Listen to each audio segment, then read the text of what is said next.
지난 연말 전 이 두 사람을 처음 만났습니다.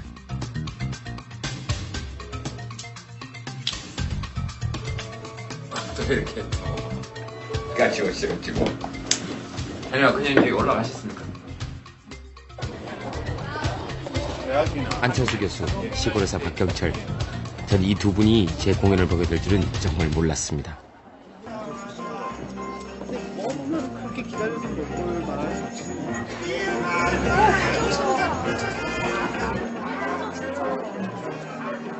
아마 그건 이 두 분도 마찬가지였을 겁니다.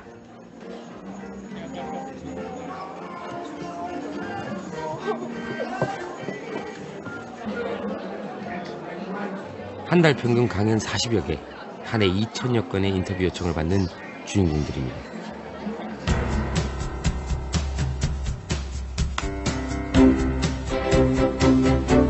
출연자들이 벌써 이제 앞으로 어떻게 할 거라는 절하게 그때 상황 보아가면서 좀 필요한 질문들 부자마다 다 달라요.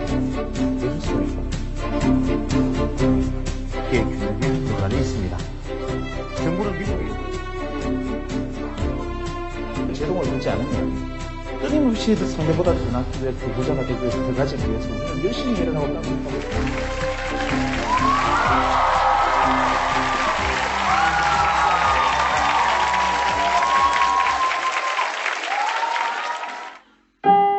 잘 들리세요? 네. 큰일이네요. 인정합니다. 저 이날 좀 긴장했습니다. 내방역에서 탔더니요. 지하철이요. 뭐라고 적혀있는 줄 아십니까?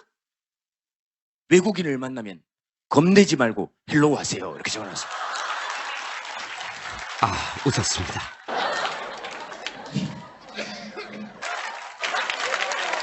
사실 전 별나라에서 온 줄 알았습니다. 이효리 씨 온 날 있는데 그날 오셨으면 참 좋으셨을 것 같아요. 이효리 씨는 아시죠? 이름이 이상하네요. 이효리 모르시죠? 시청률 40%가 넘었던 국민 드라마입니다. 고현정 씨랑 이효리 씨가 같이 나와요? 고현정 씨랑 이효리 씨가 같이 나와요? 이효원 씨. 의외로 허술합니다. 물으면 뭔가 더 나올 것 같지요? 말 나온 김에 좀 더 탐구해 보기로 했습니다. 책은 뭐 읽으세요? 요즘은 이 철학에 관심이 있습니다. 소설, SF 소설 잠은 제대로 주무십니까? 6시간 5시간 남짓. 학창시절에 반장 많이 하셨어요? 예. 하나도 안 했습니다. 강의 빼먹어 본 적 없습니다. 대학 때는 무수히 빠졌습니다.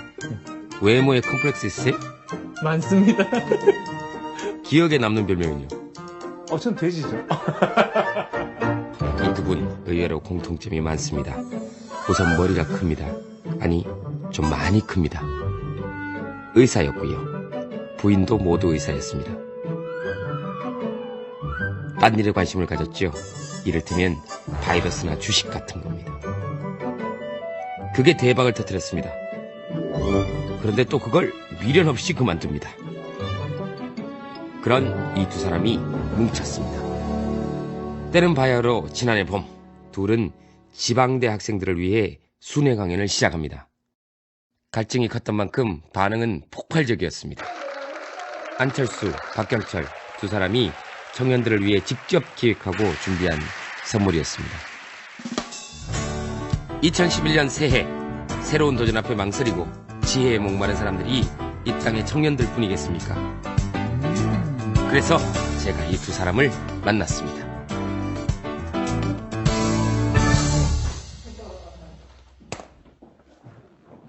사실 처음에 전 이 자리를 고사했습니다.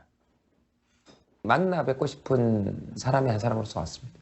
두 분의 저서는 제가 끝까지 읽어본 책은 하나도 없습니다. 하나도 없고 우루파만큼 재밌게 100분 토론만큼 진지하게 할 자신이 없다는 사실 미리 알려드립니다. 이를테면 전교 1등들에 대한 질투, 부담 같은 걸 했습니다.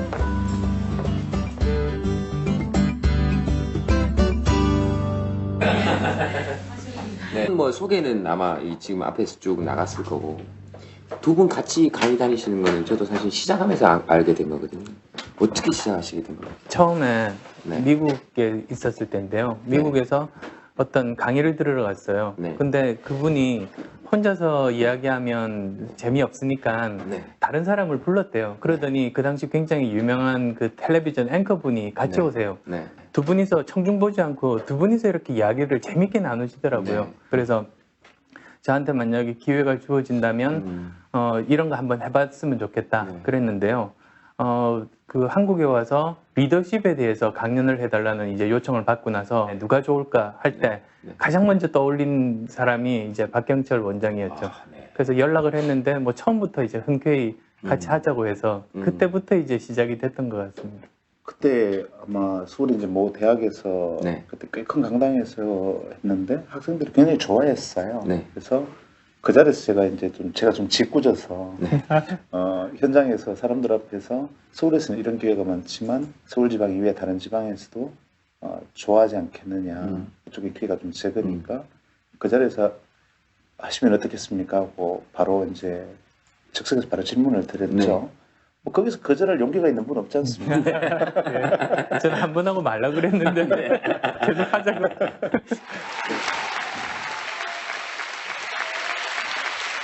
또 리더십 경험을 가진 분에게 얼마나 좋은 답을 이끌어낼 수 있을지 또 얼마나 좋은 질문자 역할을 할 수 있을지 저는 거기에 주력할 생각입니다. 그래서 제가 질문 먼저 드리겠습니다. 예. 화제 섞인 질문 드리고 싶은데요. 예전에 그 예능 프로 출연하셨지 않습니까? 아, 예. 거기 왜 나가셨습니까?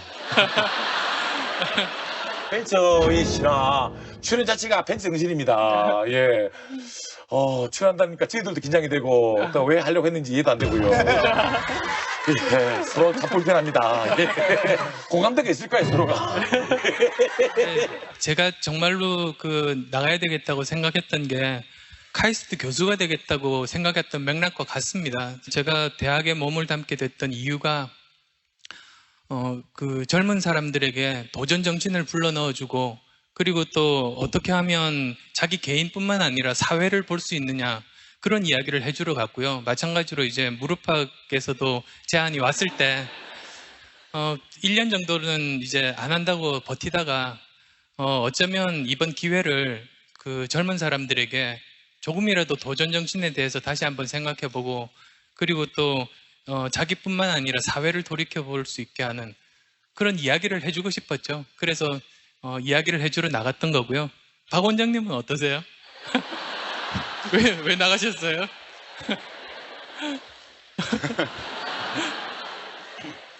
저는 한 10개월 전부터 얘기했을 때 처음에 거절을 했었는데 나중에는 뭐라 그러냐 하면 분위기가 안철수 선생님도 나왔는데 네가 뭐라고 안 나오느냐.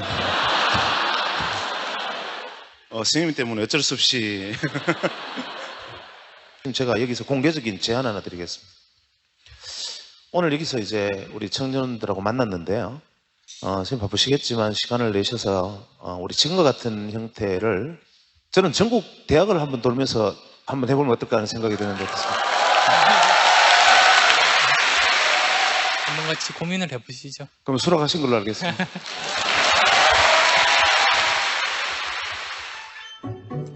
이날 박경철 원장의 도발적인 제안이 전국 순회 강연의 시작이었던 셈입니다. 그때 조금씩 다르긴 하지만 강연의 주된 내용은 도전 정신입니다. 제가 한번 퀴즈를 가지고 왔어요. 그게 뭐냐면 미국에서 인터넷 회사 대표하면 누구나 아시는 구글을 떠올리시면 텐데요. 사실은 지금 구글에서 빠져나와서 그 좋은 직장에서 나와서 다른 지금 말씀드리는 7개 정도 회사의 사람들이 막 대거 취직을 하고 있어요.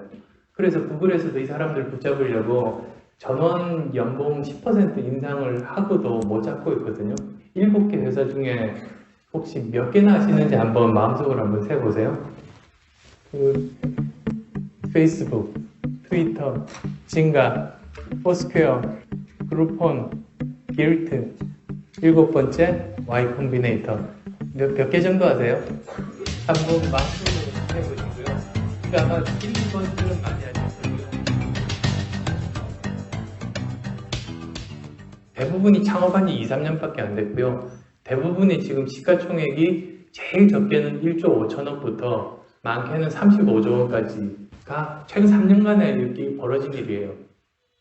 지금 얼마든지 바깥 세상에 돌아가고 있는 것을 지리산 꼭대기에 앉아서도 이런 변화를 알 수 있는 것인데, 시대가 만약에 이런 변화에 내가 동감해 있다면 사실은 내 관심이 부족한 것이지 여건의 문제는 아니다. 여러 가지 내가 촉수를 들이대고 이 안에서 내가 기회를 찾고 이 안에서 새로운 기회를 찾아 나가면, 말씀하신 대로 불과 3년 만에 엄청난 세계적 기업을 일으킨 수많은 젊은이들이 지금 현재 거기서 몰두하고 있는데, 그게 남의 이야기가 아니라는 겁니다. 하지만 그 어떤 메시지보다 청중을 감동시키는 건 앞선 세대로서 전하는 진심 어린 걱정과 응원입니다.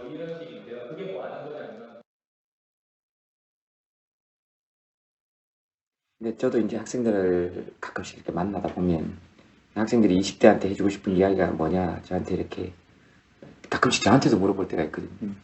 그럴 때 사실 저는 가장 솔직하게 나온 대답이 미안하다. 미안하다. 네.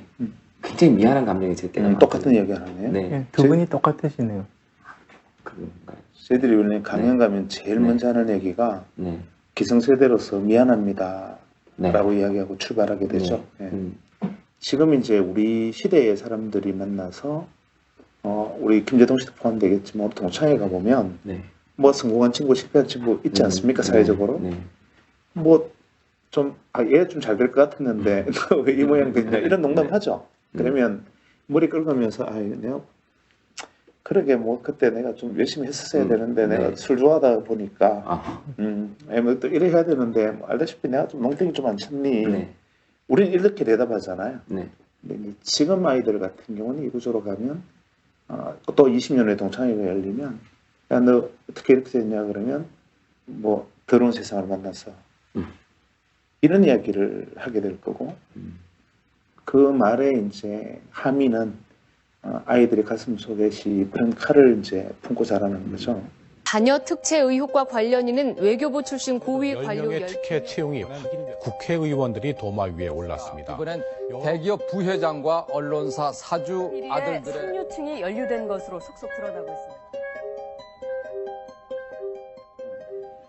제가 가장 안타까운 건 점점 더 가난한 집 아이들은 점점 더 교육에 의해서 소외돼가고 그리고 학비를 벌고 아르바이트를 해야 되는 학생들은 아무래도 성적이 떨어질 수밖에 없고 이런 시스템들을 과연 정말로 고칠 수 있는가 꼭 한번 여쭤보고 싶었거든요. 민감한 얘기인데 네. 사실은 바꿀 수 있는 힘을 가진 사람들이 바꾸려는 의지를 가져야 되죠. 근데 실제로 바꿀 수 있는 능력을나 힘을 가진 사람들 입장에서 바꿀 이유가 없다는 것. 이게 문제죠. 우리 사회 리더십을 가지고 있는 입장에서 놓고 볼 때 내 자녀들에게는 현재 구도 그대로 가면 일단 예선전을 치르지 않고 소위 말하는 이게 그 조커를 치고 위에 바로 올라갈 수 있단 말이죠. 최근에 이제 베스트셀러 1위에 올랐던 책이 정의란 무엇인가지 않습니까? 그걸 보면 오히려 그 책이 베스트셀러 1위 오를 정도의 그런 그 대중적인 책은 아닌데도 굉장히 많은 사람들이 그걸 찾는 건 어쩌면 우리 사회에서 너무나 그 정의와 결핍이 되어 있다는 그런 문제의식 때문에 그게 오히려 그 1위에 올랐고요. 근데 이런 흐름들이 최근 들어서는 더 증폭이 되고 심상치 않게 보입니다. 그래서 이런 것들을 외면하고 그냥 이렇게 놔두다가는 정말 사회적으로 커다란 엄청난 그런 그 갈등이 어디선가 표출이 될 가능성이 많은 것 같아요. 사실은 기득권이 과보될 때 그건 기득권에게도 치명적인 독이 되는 것 같아요. 스스로 노력을 하지 않게 되고 그냥 안주하게 되면 스스로 경쟁력이 떨어져서 외부로부터의 그런 압박에서 안전하지가 못하거든요. 지금 뭐 가장 최근의 예로 그 스마트폰 요즘 많이 쓰시는데요. 그게 외국에서 나온 지는 벌써 몇 년이 됐지만 국내 여러 가지 이유로 이렇게 차단됐습니다. 그러면 그 기간 동안에 국내에서는 이제 어떤 기득권을 가진 쪽이 보호가 돼 있었는데요. 스스로의 실력으로 계속 그 기득권을 유지할 수 있을 정도로 그렇게 노력을 했다면 괜찮았을 텐데 그런 노력이 없다가 지금 현재 외국 상품들이 물밀듯이 들어오면서 지금 위기를 맞고 있거든요. 그래서 기득권이 과보되면 기득권 스스로에게도 독이 된다. 그런 것들은 한번 이제 그 경험을 통해서 알 수 있는 것 같습니다. 두 분 말씀 들으면서 그 말이 갑자기 생각이 났습니다. 내 아이가 행복하게 하려면 내 아이의 친구도 행복하게 해야 한다. 진짜로 그 아이의 주위에 있는 아이들도 누구와도 관계없이 적어도 인간적인 존엄을 누릴 수 있는 그 정도 환경은 돼야 되는 것이죠.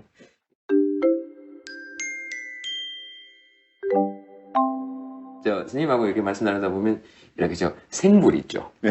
가만히 앉아 계시면 이렇게 마주치면 일단 불공부터 드려야 되거든요. 아니 웃음소리도 그러시고. 실제로 그래요. 최근에 네. 최근 3일간 제가 계속 뵀어요. 네네. 같이 밥도 먹고 뭐 하루 종일 같이 다니기도 하고. 네. 3일째 지금 계속 같이 있는데 그러면 사람이 한 번쯤은 약간 욱한다든지. 네, 약간 욱한다든지. 네. 네. 정말 1초도 다른 모습을 하면 저도 좀 때론 징해요. 보면 이게 좀 징하다. 네네. 최근에 가장 욱하신 때는 언제입니까? 그러니까 이런 건 저기 뭐야? 그러니까 그 대상이 남이 아니고 저예요. 본인이 격해지실 때는 있으시죠? 아, 그럼요. 언제 격해지시죠? 그러니까 가끔 뭔가 판단을 잘못하거나 그런 후회되는 일들이 사람이 왜 엮였어요. 항상 이렇게 있기 마련인데요. 그러면 저는 다른 사람 탓하진 않고 그건 전적으로 저 잘못이니까 정말로 격할 때는 이렇게 샤워하다가 갑자기 생각이 나면 고함도 한번 질러보고 그겠죠. 예. 다른 사람은 절대로 볼 수 없군요. 그렇죠. 얼마 전에 네. 어떤 사회적 현상에 대고 굉장히 화를 내시는 걸 제가 한번 본 적이 있어요. 샤워하실 때요? 아니요. 아니요, 순간 약간 제가 워낙 오래 지내셨다고 하셔가지고 격변하는 걸 제가 한번 본 적이 있는데, 진짜요? 예. 근데 그 격변 표현이 그건 참 그런 것 같았어요. 격분했을 때 표현이 예. 본인이 가장 욱하셨을 때 가장 최고의 표현 뭐 어떤 표현? 나는 이런 표현까지 해봤다. 뭐 나쁜 사람.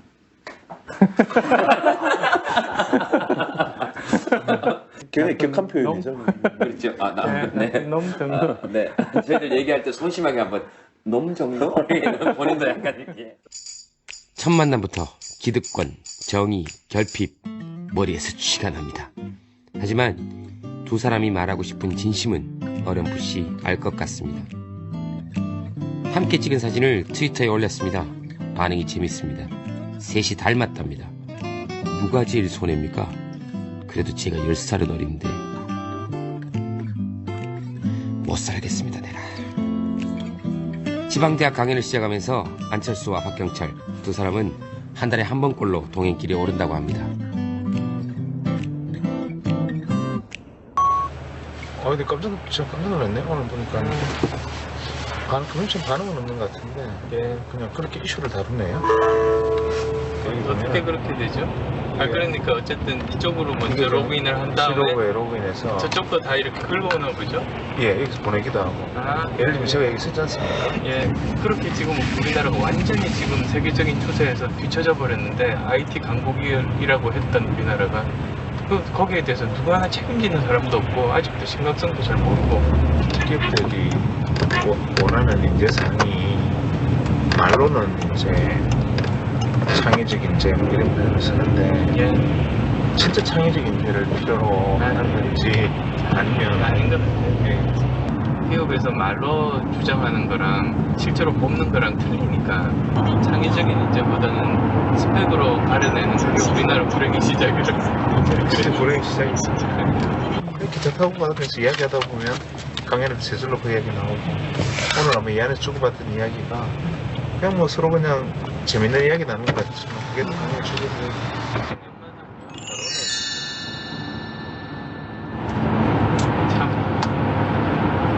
저희 집사람이 간 보는 거 좀 사다 그러던데 제가 가장 매력적인 강보성 장소 한 번 먹어보는 지난번에 매력적이죠. 예. 우리는 가면 거의 대부분 선택지. 예, 가면서 먹어요 보통.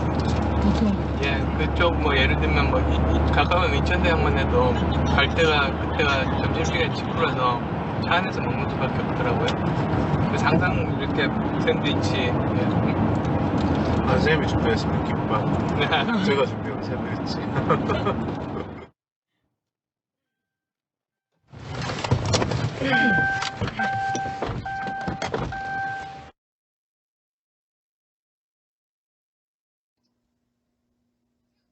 안철수 교수는 지난 2008년부터 학생들을 가르치고 있습니다. 공대 학생들을 대상으로 경영학 수업을 하고 있습니다. 매출의 증가폭에는 여전히 증가하는 것으로 생각하고 있습니다. 아주 사소한 부분인데요. 기타 인원이라고 하고 나중에 기타 인원이 12명까지 늘어나면 저게 굉장히 성의 없어 보이거든요. 그리고 안 교수의 수업을 듣고 벤처를 창업한 학생들도 벌써 여럿입니다. 이렇게 되는 것보다 각자 역할에 따라서 이렇게 그러나 실제 수업은 기업 운영의 기술 전수가 아니라 기업가 정신을 심어주기 위한 것입니다. 뭐 한다 이런 것들을 다 우선 기업이란 무언가에 대해서도 또 이야기가 돼야 되는데요. 일반적으로 기업하면 회사죠. 근데 기업가 정신할 때 기업이란 건 회사가 아니고요.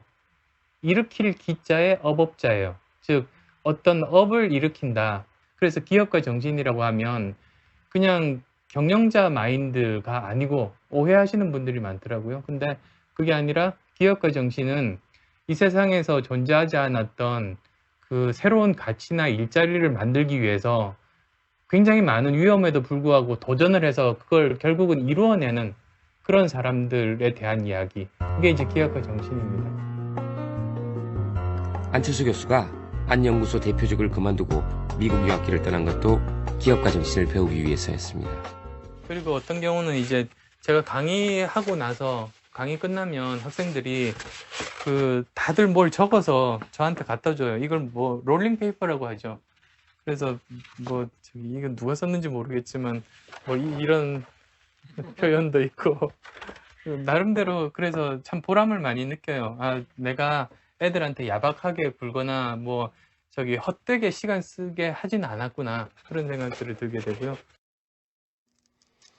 안 교수의 강의는 매 학기마다 강의 평가 점수가 높기로 유명합니다. 교수님은 목소리 톤은 조곤조곤 계속 하거든요. 근데 거기서 나오는 카리스마가 있어가지고 예, 애들이 보시면 알겠지만 조는 사람도 없고 또 숙제로 엄청 많은 양을 내주셔도 애들이 교수님이 그만큼 열심히 하시는 걸 아니까 그것 때문에 더 열심히 하고 내공이 엄청 나시죠.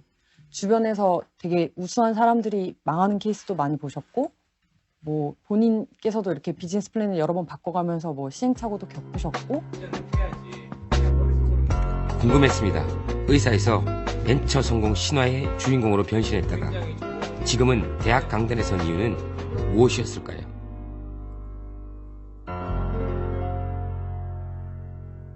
안녕하십니까. 네, 안녕하세요. 잘 지내셨습니까? 네. 잘 지내셨습니까? 어디? 야, 여기서 뵈니까 또 완전히 새롭습니다. 예? 2주 만인가요? 네네. 여기 이제 의장님이라고 부르시는데요? 원래 이사회 의장이죠. 그러니까는 이제 제가 CEO 스스로 사임하고 네. 이사회 의장인데 비상근 이사회 의장이에요. 그러니까 항상 여기 회사에 있는 건 아니고 이사회 할 때만 이렇게 회사에 오고요. 그래서 원래는 여기가 제 방이었었거든요. 네. 이렇게 벽이 이렇게 쳐져 있었는데요. 네. 전부 벽 다 헐고 그래서 제 방이 없죠. 벽 다 헐어버리신 거예요? 예, 벽 다 헐어버리니까 시원하고 좋다 그러더라고요. 여기가 이제 제 의자고요. 네. 올 때는 이제 여기 앉아서 일 보고. 근데 이렇게 느낌이 의장님이라는 느낌보다 약간 이렇게 뒷방으로 쫓겨나 계시는 거 아니에요? 구조가 보통. 네. 구조가. 안연구소는 현재 직원 600명의 기업으로 성장했습니다. 그러나 그 시작은 아주 작은 벤처였습니다. 이게 매년 찍어놓은 거거든요. 네. 창립 기념일이 저희가 3월 15일인데요. 저쪽부터 시작해요. 네. 그러니까 이때가 이제 벌써 95년에 창업했을 때 7명 직원으로 출발을 했거든요. 그런데 이제 4년 동안은 사진이 없어요. 그렇네요. 예, 그 이유가 뭐냐면 사실 직원들한테 이야기는 안 했는데 네. 이 회사가 언제 망할지 제가 알 수가 없어가지고 사진을 남기는 거 참 무의미하겠더라고요. 그래서 사진을 안 찍다가 4년 정도 흐른 다음에 이제는 당분간은 안 망할 수 있겠다. 그 자신이 생겨서 전 직원이 이렇게 찍기 시작했어요. 그래서 이때 아마 한 30명 됐어요. 안연구소는 비약적인 성장을 거듭합니다. 그런데 그가 2005년 3월 돌연 대표직을 사임합니다. 그리고 사임 한 달 전 그는 전 직원들에게 자신의 주식을 무상증자해서 큰 화제를 낳았습니다. 전 못합니다. 아니 안 해요. 후회 안 되세요? 어떤 그냥 가지고 있을걸. 아유 아니요. 진짜요? 예. 어떤 의미에서? 아니 저기 그만큼 네. 저기 열심히 공헌하고 네. 정말 자기 회사처럼 애정을 가지고 다들 함께 키워온 회사니까요. 동료들이니까. 예. 당연한 거다. 예. 뜨끔한 분들 많으시겠는데요. 본에는 큰 욕심이 없는 안철수였지만 사실 저는 잘 이해가 안 됩니다. 그에겐 기업을 경영하면서 고집스럽게 지켜온 철학이 있습니다. 이윤 추구와 공익이 결코 상반된 것이 아니라는 것. 정직하게 사업해도 성공할 수 있다는 사실. 이 비현실적으로 들리는 신념을 그는 실천했습니다. 그래서 안연구소는 투명경영의 상징, 존경받는 기업으로 자리매김되었습니다. 여기 전 뉴스에서 많이 봤습니다. 예. 뉴스에서 이게 참 뭐 무슨 바이러스가 침투했습니다만 여기 촥 나와가지고 대한민국 전체 커버하는 관제센터죠. 약간 지금은 약간 이렇게 어깨 힘주시면서 네. 아니 그 자부심이 이렇게 드러나는 것 같아서 너무 좋습니다. 대한민국 전체를 커버하는. 아니면 그런 유혹은 없으십니까? 저 같은 경우는 그렇거든요. 조금이라도 만약 힘이 생기면 하다못해 뭐 군대에서 고참이 되더라도 이럴 때 그 쾌감이 있지 않습니까? 그 인간의 거의 본능에 가까운 쾌감 아닙니까? 앞에 서서 막 이렇게 좀 어깨 힘도 한번 줘보고 싶고 그러시지는 않으십니까? 그 어떤 뭐 힘이라고 하면 네. 힘에 따르는 그 권한이 있고 또 힘에 따르는 책임이 있잖아요. 네. 저 같은 경우는 그 책임에 대한 그 저기 압박감이 훨씬 더 큰 사람이거든요. 왜 저기 스파이더맨 영화 보면 그런 거 나오지 않습니까? 그러니까 with great power comes great responsibility. 네. 제가 유일하게 외우는 제목입니다. Whatever life holds in store for me, I will never forget these words. With great power comes great responsibility. This is my gift, my curse. Who am I? I'm Spider-Man. 스파이더맨이 자기가 원해서 힘을 가진 건 아닌데 그런 힘을 가진 유일한 상대이고 뭐 다른 적이 나타났을 때 세상에서 이 스파이더맨밖에는 그걸 처리할 수 없는 사람이다 보니 자기가 싫더라도 그 일을 해야 되는 거예요. 그러니 그 자기가 원해서 얻은 힘은 아니지만 그런 힘을 가진 이상은 거기에 따라서 책임감을 느끼고 그대로 행동할 수밖에 없다. 그게 아마 스파이더맨의 그런 저기 딜레마, 철학적인 딜레마인 것 같은데요. 빌 게이츠하고 이렇게 비교를 본의 아니게 많이 당하시는 건 아시죠? 예, 근데 제가 이제 믿고 있는 것 중에 하나가 어떤 정말 천재적이고 영웅적인 개인보다는 사회 시스템이 훨씬 더 중요하다 그런 생각들을 많이 하거든요. 제가 예전에 빌 게이츠도 한국에 와서 사업하면 성공할 수 없다 이렇게 말을 했던 적이 있는데요. 그 이유가 빌 게이츠를 폄하하고자 하는 게 아니라 아무리 그런 천재적인 사람이 오더라도 우리나라 사회 구조가 또 제대로 그 뜻을 펼칠 수 없을 거다. 안철수 교수의 현재 고민은 침체된 한국 벤처업계를 부활시키는 것입니다. 지금 새로운 창업들이 엄청나게 많이 일어나고 있어요. 그게 미국에만 있는 일이 아니라 지금 중국, 인도 그 창업 열기들이 엄청나거든요. 근데 그러면 우리나라는 지난 3년간 뭘 했나? 거의 없어요. 전 세계적인 그런 커다란 흐름에서 떨어져서 갈라파고스 섬처럼 잠잠하게 고요하게 이렇게만 있는 거예요. 더 구체적으로 보시면 우리나라가 지금 그 지난 30년간 대기업 그룹이 아니라 독립적으로 창업한 기업 중에서 매출이 1조 원 이상 되는 기업이 2개밖에 없어요. 웅진과 NHN. 근데 또 이 두 기업의 공통점이 뭐냐 하면 B2C 기업, 즉 소비자에게 직접 물건을 파는 기업이에요. 그런 기업만 그나마 2개나 살아남고요. 대기업에 납품하는 기업 중에 살아남은 데가 없어요.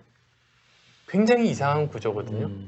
대부분의 경우는 이제 중소기업이 굉장히 많고 그 다음에 훨씬 더 적지만 좀 더 큰 중견기업들이 존재하고 그 다음에 또 이런 대기업들이 존재하는 피라미드 구조가 뭐 자연적으로도 그렇고 뭐 기업 세계에서도 당연한 생태 구조이고 전 세계적으로 그런데요. 우리나라만 유일하게 중견기업이 거의 씨가 말랐어요. 그러니까 이런 이상한 구조가 왜 생겼느냐. 뭐 결국은 굉장히 심하게 말을 하자면 정부에서 대기업이 발전하는 게 국가 경제 발전에 도움이 된다는 그런 생각하에서 그 무법천지를 방조한 거죠. 그래서 마구 약탈 행위들이 일어났는데도 그냥 그대로 놔둔 거죠.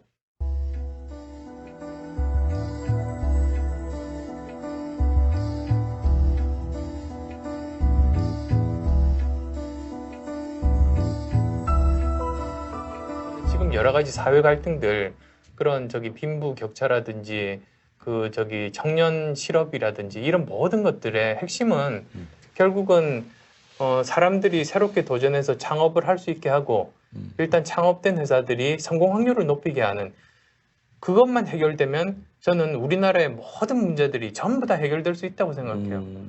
근데 왜 거기를 안 보고 있는지 저는 도통 이유를 알 수가 없더라고요. 이야기하는 내내 안철수 교수에게는 아이 같은 미소가 떠나지 않았습니다. 그러나 기업 구조의 문제점을 짚고 벤처의 부활을 말할 때 그는 단호했습니다. 스파이더맨 안 교수가 스스로 해야 할 임무라고 판단했기 때문일 겁니다. 내게 지금 스파이더맨의 파워가 있다. 저는 무슨 일을 해야 할까요? 전 연애부터 해야죠. 올겨울은 유난히 추웠고 눈도 많이 내렸습니다. 없는 사람들에게는 더 힘든 시간이었습니다. 시골의사 박경철 원장을 만난 이날도 뜨거운 어묵 국물 생각이 간절한 추운 날씨였습니다.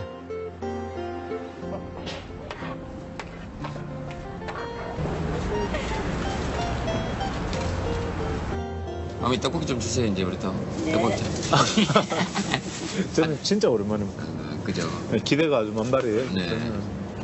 어머니 오늘 화장 곱게 하셔가지고. 아이 참 어째 그래 시원해. 너무 푸짐하게 주시네 진짜. 먹읍시다. 여기 계신 분이 이분 성함 잘 모르시죠? 네. 경철이. 이렇게 하시는 게 훨씬 많았습니다. 이게. 박경철 선생님보다 어머니 입장에서 뭐 그냥 경철이. 경철이요? 박경철 선생님이요? 네네. 예. 네. 잘 부탁합니다. 예. 그리고 이게 어머니 돈 쪽으로 경제 전문가. 돈 쪽으로 이러면 또 조금 속상하시죠? 그럼 어떻게 하면은 좀 좀 힘 안 들게 좀 살 수가 있나 싶은 이거 끓으다가 이거 오고 잠 안 자고 이렇게 하니까 힘드니까 그래서 좀 편안하게 좀 어떻게 좀 돈 벌 수도 없나 그 생각이 들어가요. 아 그래요? 자문을 해주셔야 될 것 같은데. 그건 이제 진짜 우리가 다 같이 미안해야 할 일이죠. 왜냐하면 지금 연세가 64. 64 환갑이 넘으신 나이까지 열심히 성실하게 일을 해오셨으면 말씀하신 대로 이거 안 끌고 다녀도 내가 나머지 노후는 최소한 풍요까지는 아니더라도 이제 걱정스럽지 않게 살 수 있는 만큼은 원래는 갖추어져 있어야 되잖아요. 그게 이제 건강한 사회잖아요. 근데 말씀드리면 죄송한 일. 어디 편찮으신 데는 안 계시고? 없어요. 진짜요? 의사 선생님이신데? 무릎이 좀 아파서 그래. 제가 의사긴 의사인데 이게 또 치질하고 이런 거 좀 보거든요.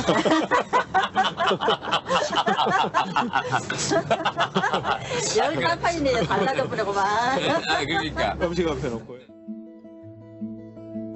실제로 박경철 원장은 시골 의사였습니다. 10년간 작은 도시 안동에서 환자들을 만났습니다. 그는 때때로 가난이라는 절박한 현실과 마주쳐야 했습니다. 다리에 이만한 중량이 있는 할머니한테 제가 핀지스 드릴 테니까 대학병원 수술 받으셔야 됩니다. 이건 근육암입니다. 그렇게 이야기를 했는데 소견서를 들고 가신 분이 1년 있다가 딸의 손을 잡고 다시 왔는데 보니까 거의 암세포가 이만해져서 온몸에 번진 상태로 병원을 다시 오셔요. 할머니 그때 내가 분명히 소견서를 써드리지 않았느냐고 왜 가지 않았냐고 이야기를 하는데 내가 대학병원 가서 진료를 받고 치료를 받는 그 과정이 다른 가족들에게 줘야 될 그 짐 때문에 스스로 자기 삶을 포기하는 그런 선택을 하는 사람들, 이게 현실이죠. 무수하게 바라보는 현실들. 진료실에서 만난 사람들의 이야기를 담은 그의 책은 베스트셀러가 되었습니다.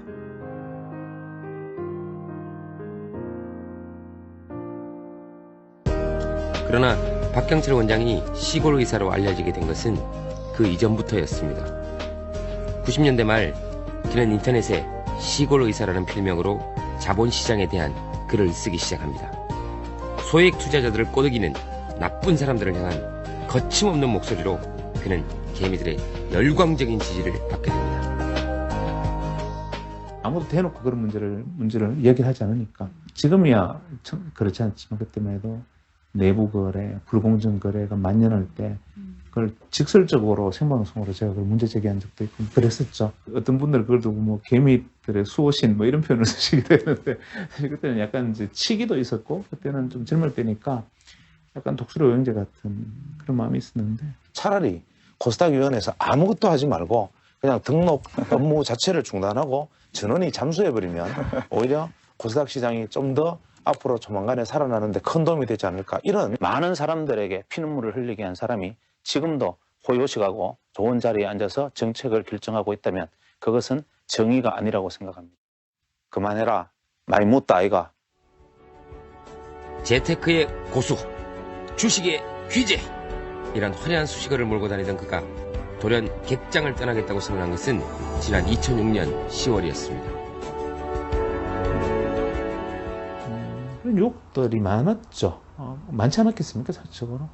만약에 뭐 그런 자문업이나 뭐 그와 관련된 일들을 했으면 아마 한 몇 년 전에 그런 걸 했으면 글쎄요. 내가 진짜 배운 지식은 의학이고 나머지들은 이제 제가 살아가면서 어떤 작은 체득한 것들이라면 그래서 그냥 함께 나누면서 함께 서로 이야기하고 그냥 뭐 좋은 자 역할을 하는 것이 맞다. 현재 박경철 원장은 자신의 이름을 타이틀로 한 경제 프로그램을 진행하고 있습니다. 그래요? 완벽한 표준으로 방송을 그렇죠. 완벽한 표준으로. 청취자 여러분 안녕하십니까? 박경철의 경제 그의 경제 분석은 입체적이면서도 예리하기로 정평이 나 있습니다. 타결됐습니다. 하지만 협상 결과를 보면 이익의 균형에 논란이 있습니다. 사회 이슈를 두고 던지는 촌철살인의 한마디도 예사롭지 않습니다. 자, 이 결과를 두고 김종훈 통상교섭본부장은 논란이 있으니까 협상 잘못해서 물러나라고 한다면 해병대 자원 입대하겠다 이런 얘기도 했는데요. 뭐 열심히 하셨겠지만 해병대 이야기는 왜 하셨습니까? 뭐 아주 요즘에 그 이슈가 나니까 그런 말씀을 하신 것 같은데. 예. 요즘은 뭐 해병대 못 다녀오시는 게 다들 무슨 고해성사처럼 여기시나 본데요. 진화 측의 성장만을 강조한 것이 아니냐 이런 지적이 있었는데 일각에서는 이 때문에 바로 다음날 다시 물가 안정을 강조하는 발언을 한 것이 아닌가 이런 좀 해석이 나오고 있습니다. 정말 맛있는 거 실컷 먹자. 그러면서 우린 살을 빼자. 뭐 이런 이야기와 비슷한 것처럼 들려서 좀 난감하네요. 각종 경제 주간지를 포함해서 현재 쓰고 있는 고정 칼럼만 20여 개입니다. 그는 시장의 정의를 위해서 끊임없이 간섭하고 목소리를 높입니다. 진짜 이게 뉴스에는 크게 다뤄지지 않지만 우리 아빠, 우리 엄마, 여기서 장사하시는 분들 이런 분들이 잘 살려면 그러면 이게 너무 큰 질문이기도 하지만 사실 제일 궁금한 질문이기도 하고 이런 사람들이 잘 살려면 어떻게 돼야 됩니까? 이제 그런 논쟁과 고민을 해야 될 시점이 됐어요. 옛날에 개발 시대 때 이제 대기업 중심으로 막 달려오던 것은 비교적 잘했잖아요. 저 앞에 미국, 일본, 유럽 막 앞서 달리고 있고 우리는 소위 말하는 개발도상국 후진국이었고 보릿고개 넘기던 시대에 저 뒤통수가 막 까맣게 점처럼 보이는 저들을 따라잡기 위해서 우리는 맹렬히 따라가야 했던 그런 시대가 있었잖아요. 그 과정 속에서 시간이 없잖아요. 이렇게 살면 넘어져. 일으키고 부축하고 괜찮나 하면은 못 따라잡잖아. 그냥 밟고 지나가는 거죠. 가다가 또 누가 호루라기를 불잖아요. 신호 위반했다. 그러면 뭐 우리가 남이가 이제 통과도 하고 이런 식으로 이제 그렇게 해서 이제 따라잡았어요. 이제 우리가 제일 앞쪽 그룹에 스스로 그렇게 이야기는 우리도 앞에 G20 앞에 왔다고. 그럼 이제 앞에 왔는데 그 앞에 뭘 따라잡습니까? 다 따라잡았다면서 길을 고민해요. 이제 어떤 길을 가야 될까? 그래서 지금까지는 따라잡는 방식의 문제를 고민하고 투쟁하고 이제 논쟁을 해왔다면 이제는 어떤 길을 갈 것인가에 대한 고민이 시작돼야 되고 거기에 대한 길을 이제 서로가 열린 마음으로 이렇게 가자, 유러피안 모델로 가자, 아니면 아메리칸 모델로 가자, 아니면 아직까지도 우리는 파이를 더 켜야 된다, 아니다 사회적으로 이제 수평적으로 이제 확산하면서 함께 가야 된다, 뭐 이런 논의를 하는 사회가 건강해요. 근데 지금은 이제 그런 논의 자체가 봉쇄되잖아요. 예를 들면 그런 논의를 하면 혹시 옷이 좀 빨간색 예를 들면 이제 이런 시각으로 한쪽의 논의가 봉쇄가 되면 이제 발톱이 쓰죠. 굳이 그렇게 이야기하지 않았어도 편하게 잘 살았을 건데 왜 이러고 사십니까? 뭐 제가 그러니까 왜 이러고 사십니까는 근데, 예. 무슨 의미인지 아시죠? 예. 한국 사회에서요 기회를 가지면 가질수록 안으로 한 발 조금 더 들어가면 들어갈수록 이너서클에 접근하면 접근할수록 부조리한 구조는 더 많이 보게 됩니다. 그랬을 때 조정래 선생님이 그런 말씀을 하신 적이 있어요. 사회 속에 10%가 깨어 있어야 된다. 이것은 이제 엘리트 10%를 의미하는 것이 아니라 항상 이제 10% 정도는 이 시스템에 혜택을 입고 있는 사람들인데 이 사람들이 여기에 빠져 있지만 않고 이 사람들이 문제의식을 가지고 개선을 해야만 바뀐다. 저는 그 말씀에 동의를 해요. 그래서 많은 사람들이 거기에 대한 문제의식을 가지고 있죠. 외면하지 않겠다라고 생각하시는 거죠? 사람은 이제 자기가 주어진 당면한 문제에 대해서 회피하기 시작하면 끝없이 회피해야 되고 당면한 문제에 대해서 부딪히려고 생각하면 계속 밀고 나가야 되는데 당면한 문제에 대해서 우리가 모두가 투사가 될 수는 없지만 그렇다고 모두가 외면하는 비겁자가 될 수는 없죠. 그래서 할 수. 보통의 용들은 하늘 올라가면 뒤도 돌아보지 않습니다. 그런데 경제를 꿰뚫어보는 그야말로 용 빼는 재주를 가진 박경철 원장은 혼자 하늘로 올라가지 않겠다고 합니다. 개천에 남아서 함께 하겠다고 말합니다. 이런 사람이 제 옆에 있다는 사실만으로도 배부른 저녁이었습니다. 술을 한 잔 사고 싶었습니다. 그런데 술과 담배는 일절 그만답니다. 참, 저는 이 사람들하고는 같이는 못 삽니다. 대신에 제 단골집으로 초대했습니다. 메뉴는 청국장입니다. 오늘은 공식적으로는 우리들의 마지막 만남이었습니다.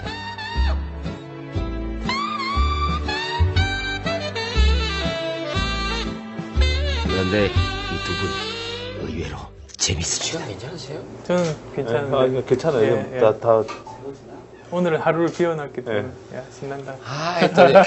이 두 분 오시면 부담스러운데. 이효리 씨 온 날 있는데 그날 오셨으면 참 좋으셨을 것 같아요. 이효리 씨는 아시죠? 이름이 이상하네요. 이효리 모르시죠? 이효리 모르세요? 모르시죠? 강호동 씨는 아셨죠? 예, 알았죠. 씨름 선수. 유재석 씨는 아시고? 예, 알죠. 강호동 씨, 유재석 씨는 아시고? 예, 근데 저만 모르셨다는 얘기네요? 아니요. 그럼 그 말씀 아시죠? 한겨레 20일 표지 모델로 한겨레 20일 표지 모델로 나오는 걸 저는 아시면 어떡합니까? 정말. 제가 안 교수님 때문에 못 삽니다. 자격지심에서 나오는 게 참 많은 것 같아요. 근데 그게 무서워요. 왜냐면 제가 옛날에 몸무게가 100kg였거든요. 이랬잖아요. 근데 저는 0.1톤. 고등학교 이후로 거의 항상 그 몸무게였는데 제가 가진 제일 콤플렉스가 뭐냐면 엘리베이터를 타면 내가 1번으로 타도 삐 올리면 사람들이 나를 쳐다보는 것 같아. 내가 내려야만 한다는 강박관념에 막 사로잡혀서 결국은 제가 내릴게 하고 내리고 말거든요. 제가 이 자격지심 그리고 컴플렉스 그러니까 생각이 나는데 그 황정민 씨라고 영화 배우인데 아주 잘생긴 배우는 아님에도 불구하고 아시죠, 황정민 씨? 그리고 박건영 씨라고 이제 뮤지컬 배우 잘생긴 분하고 저하고 이제 세 명이서 가서 소주를 이렇게 먹었는데요. 옆 테이블에 술이 너무 취하신 분이 우리한테 시비를 걸었어요. 연예인 별거 아니네. 연예인도 뭐 못생겼네. 그랬는데 갑자기 황정민 씨가 벌떡 일어났더니 우리 제동이 욕하지 마세요 그러는 거예요. 아니 3명이 있었는데 누구를 지목하지도 않았는데 아니 그게 어떻게 단정을 하냐는 거죠. 그러니까. 이런 것도 있겠다. 나는 내가 느끼는 컴플렉스도 있지만 저 사람은 이게 컴플렉스일 것이야 라고 지레짐작하는 거. 그러니까요. 거기에 대한 어떤 과잉, 과잉 배려 또 반대로 배려도 있지만 그것을 약점으로 또 이용하려는 나쁜 것 이런 게 겹치면 상당히 복잡하네 회사에. 어떻게 하면 좀 이렇게 잘 좀 서로에게 관심을 가지고 결국 서로 다 이어져 있는 네. 그렇지 않습니까? 뭐 어떻게 하면 좀 이렇게 말 좀 잘 할 수 있을까요? 근데 다만 이제 네. 자기가 좋아하는 의견에 대해서 동조하지 않거나 다른 의견을 가진 사람들에 대해서 굉장히 적대감을 가지고 배척하는 건 굉장히 안 좋은 것 같거든요. 그러니까 뭐 예를 들면 뭐 저기 영화라고 할 때 어떤 사람은 이 영화를 굉장히 감명 깊게 봤다고 하는데 어떤 사람은 또 그냥 뭐 저기 별로 아무런 인상 받지 못했다 그럴 수도 있잖아요. 그건 뭐 서로의 그 뭐 기호가 달라서도 그런 거고 여러 가지 상황이 있는데 그거를 이해를 못하고 왜 당신은 이거 안 좋아하느냐 나는 도저히 뭐 당신의 생각 구조를 사고 구조를 이해를 못하겠다고 막 싸우고 수준 낮다 그러고 예, 수준이 낮다고 네네네네. 그러고 그 충분히 이렇게 다룰 수 있는 것에 대해서도 관용을 하지 못하는 그런 분위기들이 사회적으로 너무 많더라고요. 회사도 마찬가지인 거죠. 그러니까 회사에서 사실은 의사결정 구조가 굉장히 중요한데요. 그게 운명을 좌우하는데 안 좋은 것 중에 하나가 그 혼자서 독단적으로 결정하는 거 있잖아요. 작은 의견이라도 소홀히 하지 않고 그것까지 고려해서 함께 결정해 나가겠다. 이게 중요한 거지. 그 다른 사람들을 모두 다 편안하게 해주고 우리 지금 급한데 속도를 빨리 하기 위해서 내가 짐을 다 짊어지고 나 혼자 결정해서 갈 테니까 다 나를 믿고 따르시오. 그건 안 맞는 것 같아요. 이제는 이제는 안 맞는 것 같아요. 안 맞는 거죠. 이게 뭐 어떤 작은 조직이든 큰 조직이든 기업이든 국가든 사회든 이런 리더십의 어떤 그런 기본적으로 행사 방식을 바꾸고 사고 방식을 바꾸는 게 이게 제일 필요하겠죠. 모든 잘못은 그것이 어떤 분야의 지도자든 리더십을 가진 사람들은 모든 영광은 아래로, 모든 잘못은 위로. 근데 우리는 반대로 모든 영광은 위로, 모든 잘못은 아래로. 요것만 뒤집으면 우리가 고민하고 있는 정의 문제, 공정 문제, 어떤 뭐 어떤 대립과 분열의 문제 이게 한꺼번에 해결될 수 있는 사고 방식인데 이거 쉽잖아요. 근데 이게 참 좋은 얘기만 하고 살기에는 녹록지 않은 세상이지 않습니까? 예. 올 한 해도 참 만만치 않을 것 같고. 네, 그렇습니다. 만약 어두운 길에서 같이 걷고 앞에 걷고 뒤에 따라오는 사람이 이 두 사람이라면 왠지 든든할 것 같았습니다. 머리 큰 두 형이 따라오니까요. 그것도 똑똑한 두 형.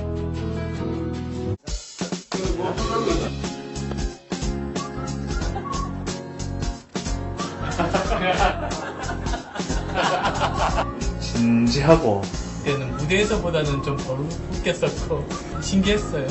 좋은 추억이 된 것 같아요.